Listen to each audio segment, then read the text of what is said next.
Well, this is what we got. I know you guys are probably wondering, these plastic ones, how do you do it? It's not working out for you. Well, what's happening is, usually these gutters down here, they need to be flattened. So you take yourself your channel locks, flatten underneath right here, just so these tabs slide right on into them. Another thing is they may not slip in up underneath the shingle here. That's why you get this little flat bar right here. Slide that under, slide it over to where it stops. Then you make yourself a little mark with your pencil, and then come back the other way to where it stops. Boom, boom.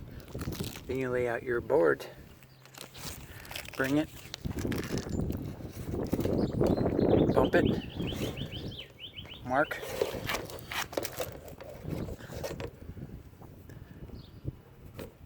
where they will be notched out.